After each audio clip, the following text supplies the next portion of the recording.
ಇವಾಗ ಚೀನಾದಲ್ಲಿ ಹೆಂಗೆ ಇದು ನಡೀತದೆ ಅಂತ ಹೇಳ್ತೀನಿ. ಎಲ್ಲರಿಗೂ ನ್ಯೂಸಲ್ಲಿ ಏನಂತ ಹೇಳಿರ್ತಾರೆ, ಅದೊಂದು ಕಮ್ಯುನಿಸ್ಟು ಡಿಕ್ಟೇಟರ್ಶಿಪ್ಪು, ಏನು ಮಾತಾಡೋಕ್ಕೂ ಬಿಡೋದಿಲ್ಲ, ಅದು ಇಲ್ಲ ಏನೂ ಇಲ್ಲ, ಬರೀ ಸುಳ್ಳು ಹೇಳ್ತಾ ಇರ್ತಾರೆ. ಅದರಲ್ಲಿ ನಡೆಯೋದೇ ಬೇರೆ ಥರ. ಯಾವ ಥರ ಅಂದರೆ 30 ರಾಜ್ಯಗಳಿರ್ತದೆ. 30 ರಾಜ್ಯದಲ್ಲಿ ಯಾವುದು ಅಷ್ಟು ಜನದಲ್ಲೂ ಎಜುಕೇಷನ್ ಮಿನಿಸ್ಟ್ರುಗಳಿರ್ತಾರೆ ರಾಜ್ಯದಲ್ಲಿ. ಅಷ್ಟು 30 ಜನದಲ್ಲಿ ಯಾರು ಬೆಸ್ಟ್ ಎಜುಕೇಷನ್ ಮಿನಿಸ್ಟ್ರ್ ಆಗಿರ್ತಾನೋ ರಾಜ್ಯದಲ್ಲಿ, ಅವನ್ನ ಪೂರ್ತಿ ದೇಶಕ್ಕೆ ಎಜುಕೇಷನ್ ಮಿನಿಸ್ಟ್ರು ಮಾಡ್ತಾರೆ. ಅದೇ ಥರ ಯಾರು ಜಾಸ್ತಿಯಲ್ಲಿ ಮಕ್ಕಳುಗಳಿಗೆ ಯಾವ ರಾಜ್ಯದಲ್ಲಿ ಜಾಸ್ತಿ ಓದೋದು, ಜಾಸ್ತಿ ಮಾರ್ಕ್ಸ್ ತೆಗಿಯೋದು, ಜಾಸ್ತಿ ಇಂಪ್ರೂವ್ ಆಗಿರ್ತಾರೋ ಅವನ್ನ ಬೆಸ್ಟ್ ಎಜುಕೇಷನ್ ಮಿನಿಸ್ಟ್ರ್ ಅಂತಾಗಿ ಅವನ್ನ ಇಡೀ ಪೂರ್ತಿ ದೇಶದಲ್ಲಿ ಸೆಂಟ್ರಲಲ್ಲಿ ಮಾಡಿರ್ತಾರೆ. ಅದೇ ಥರ ಇದು ಇನ್ಫ್ರಾಸ್ಟ್ರಕ್ಚರ್ ಡೆವಲಪ್ಮೆಂಟಲ್ಲೂ ಯಾರು ಜಾಸ್ತಿ ಇನ್ಫ್ರಾಸ್ಟ್ರಕ್ಚರ್ ಡೆವಲಪ್ ಮಾಡಿ ಜಾಸ್ತಿ ರೋಡ್ಗಳೆಲ್ಲ ಕಟ್ಟಿರ್ತಾನೋ ಅವನ್ನ ಆ ಮಿನಿಸ್ಟ್ರಾಗಿ ಪೂರ್ತಿ ದೇಶದಲ್ಲಿ ಮಾಡ್ತಾರೆ. ರಾಜ್ಯದಲ್ಲಿ ಸೆಲೆಕ್ಟ್ ಮಾಡೋದಕ್ಕಿಂತ ಮುಂಚೆ ಸಣ್ಣ ಸಣ್ಣ ಜಿಲ್ಲೆಗಳಲ್ಲಿ ನೋಡ್ತಾರೆ. ಆ ಇಡೀ ಅಷ್ಟು ಜಿಲ್ಲೆಯಲ್ಲಿ ಯಾರು ಬೆಸ್ಟ್ ಆಗಿರ್ತಾರೋ ಅವನ್ನ ರಾಜ್ಯದಲ್ಲಿ ಸೆಲೆಕ್ಟ್ ಮಾಡಿರ್ತಾರೆ. ಆ ಥರ ಎಲ್ಲ ಮಿನಿಸ್ಟ್ರಿಲೂ ಅವ್ರು ಯಾರ್ಯಾರು ಬೆಸ್ಟ್ ಇರ್ತಾರೋ ಅವ್ರನ್ನ ಸೆಲೆಕ್ಟ್ ಮಾಡಿರ್ತಾರೆ. ಇಲ್ಲೇನು ಹೇಳ್ತಾರೆ, ಆ ಥರ ಐತೆ ಮಿನಿಸ್ಟ್ರು, ಆ ಥರ ಫುಲ್ ಕಮ್ಯುನಿಸ್ಟು ಹೊಡೆದು ಇವ್ರು ಹೇಳ್ದಂಗೆಲ್ಲ ಕೇಳಬೇಕು, ಎಲೆಕ್ಷನ್ ಇರೋದಿಲ್ಲ. ಎಲೆಕ್ಷನ್ ಇಲ್ಲದೆ ಇದ್ರೂ ಪರ್ಫೆಕ್ಟ್ ಆಗೋದು ನಡೀತಾ ಇರ್ತದೆ. ಅದ್ರ ಜೊತೆ ಇನ್ನೇನು ಅಲ್ಲಿ ಅಂದರೆ ಅಧ್ಯಕ್ಷ ಅವನು ಒಬ್ಬನೇ ಉಳಿದಿರ್ತಾನೆ, ಎಕ್ಸಿ ಜಿನ್ಪಿಂಗ್ ಅನ್ನೋನು. ಆದರೆ ಬೇರೆಯವರೆಲ್ಲ ಯಾರು ಬೆಸ್ಟ್ ಇರ್ತಾರೋ ಅವ್ರನ್ನ ಸೆಲೆಕ್ಟ್ ಮಾಡ್ತಾ ಇರ್ತಾರೆ.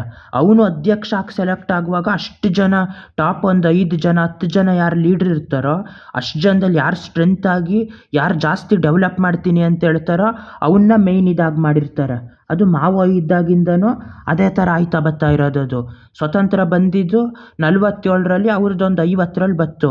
ಎಷ್ಟು ವರ್ಷ ಆಗೈತೆ? 70 ವರ್ಷ ಆಗೈತೆ. 70 ವರ್ಷಕ್ಕೆ ಮುಂಚೆ ಅವ್ರು ತೀರಾ ಹಿಂದುಳಿದಿದ್ರು ನಮಗಿಂತನೂ.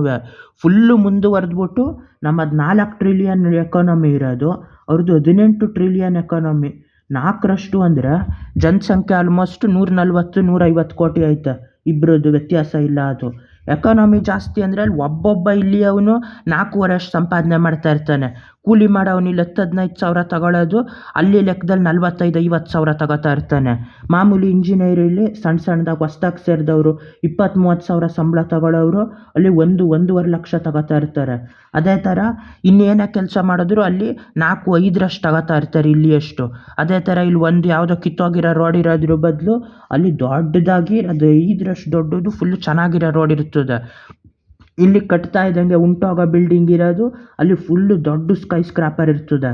ಇಲ್ಲಿ ಯಾಕೆ ಈ ಥರ ಅಲ್ಲಿ ಹೆಂಗೆ ಅಷ್ಟೊಂದು ಬೆಳೆಯೋದಾಯಿತು, ಇಲ್ಲಿ ಹೆಂಗೆ ಇಷ್ಟು ಕೆಡೋದಾಯಿತು ಅಂದರೆ ಇಲ್ಲಿ ಯಾರು ಎಜುಕೇಷನ್ನೇ ಮಾಡಿರೋದಿಲ್ಲ. ಓದಕ್ಕೆ ಬರದೇ ಇರೋನು ಎಜುಕೇಷನ್ ಮಿನಿಸ್ಟ್ರ್ ಆಗಿರ್ತಾನೆ. ಅವನ ಜಮೀನಲ್ಲೇ ದುಡ್ಡು ಮಾಡೋದಕ್ಕಾಗದೇ ಇರೋನು ಅಗ್ರಿಕಲ್ಚರ್ ಮಿನಿಸ್ಟ್ರ್ ಆಗಿರ್ತಾನೆ. ಒಂದೇ ಒಂದು ನಟ್ಟು ಬೋಲ್ಟು ಫಿಕ್ಸ್ ಮಾಡೋಕ್ಕೆ ಬರದೇ ಇರೋವನು ಇಂಡಸ್ಟ್ರಿಯಲ್ ಮಿನಿಸ್ಟ್ರ್ ಆಗಿರ್ತಾನೆ. ಅದೇ ಥರ ಫುಲ್ಲು ಎಲ್ಲ ದರೋಡೆ ಮಾಡಿ ಹೊಡೆದು ಚಿಂದಿ ಉಡಾಯಿಸಿರೋವನು ಅವನು ಪೊಲೀಸ್ ಕಂಟ್ರೋಲ್ ಇರೋ ಹೋಮ್ ಮಿನಿಸ್ಟ್ರ್ ಆಗಿರ್ತಾನೆ. ಈ ಥರ ಎಲ್ಲ ಮಾಡಿ ಮಾಡಿ ಮಾಡಿ ದುಡ್ಡ ಲೆಕ್ಕ ಹಾಕೋಕ್ಕೆ ಬರದೇ ಇರೋವನು ಫೈನಾನ್ಸ್ ಮಿನಿಸ್ಟ್ರ್ ಆಗಿರ್ತಾನೆ.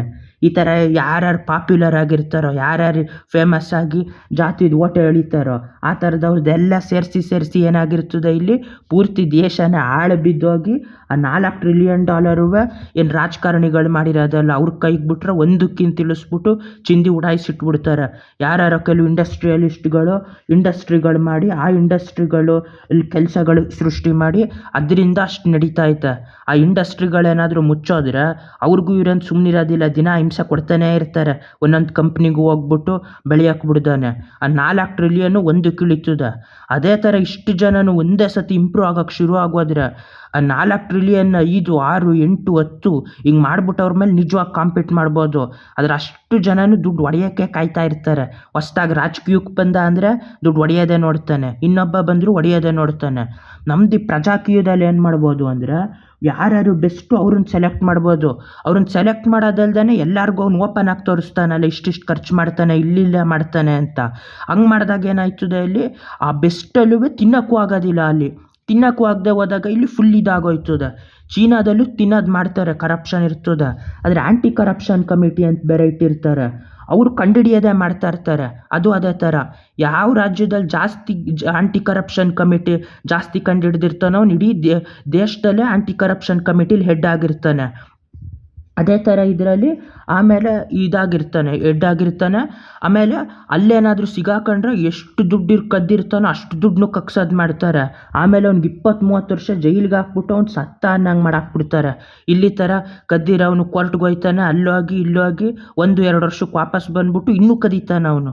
ಇಲ್ಲಿ ಏನೇನೋ ಸಿಗಾಕೊಂಡ್ರು, ಗಣಿಲಿ ಹೊಡೆದಿರೋದು 80,000 ಕೋಟಿ ಆಗಿದ್ದು, ಇಲ್ಲಿ ಯಾವ್ಯಾವ್ದು 10,000 ಕೋಟಿ 15,000 ಕೋಟಿ ದುಡ್ಡು ಮಾತ್ರ ಯಾವುದೇ ಕಾರಣಕ್ಕೂ ವಾಪಸ್ ಬರೋದಿಲ್ಲ. ಅಲ್ಲಿ ಇದಾಯಿತು ಅಂತ ನ್ಯೂಸಲ್ಲಿ ಬರ್ತದೆ. ಆಮೇಲೆ ನ್ಯೂಸ್ ಅವ್ರಿಗೆ ಒಂದಷ್ಟು ದುಡ್ಡು ಎಸಿತಾರೆ, ಅವ್ರು ದುಡ್ಡು ಎಷ್ಟಾದ್ಮೇಲೆ ಸುಮ್ಮನೆ ಆಯ್ತಾರೆ. ಒಂದೇ ಸತಿ ಅಷ್ಟು ಇದಕ್ಕೆ ಪ್ರಜಾಕೀಯ ಅನ್ನೋದು ಬಂದ್ಬಿಟ್ಟು ಯಾರ್ಯಾರು ಯಾವ್ಯಾವ್ದ್ರಲ್ಲಿ ಬೆಸ್ಟ್ ಇರ್ತಾರೋ ಅವರು ಅದಕ್ಕೆ ಮಿನಿಸ್ಟ್ರಾಗಿ ಕದಿಯೋಕ್ಕೆ ಬಿಡಬಾರ್ದು, ಎಲ್ಲ ಓಪನ್ ಆಗೋಗ್ಬೇಕು. ಎಲ್ಲ ಓಪನ್ ಆದಾಗ ಅವ್ರು ಏನು ಕದಿಯೋಕ್ಕಾಗೋದಿಲ್ಲ, ಏನು ಮಾಡೋಕ್ಕಾಗೋದಿಲ್ಲ. ಈ ಸಿಸ್ಟಮ್ ಹಾಗೆ ಆಯ್ತದೆ, ಅವ್ರು ಒಬ್ಬೊಬ್ಬರು ನಿರ್ನಾಮ ಹಾಗೆ ಆಯ್ತಾರೆ.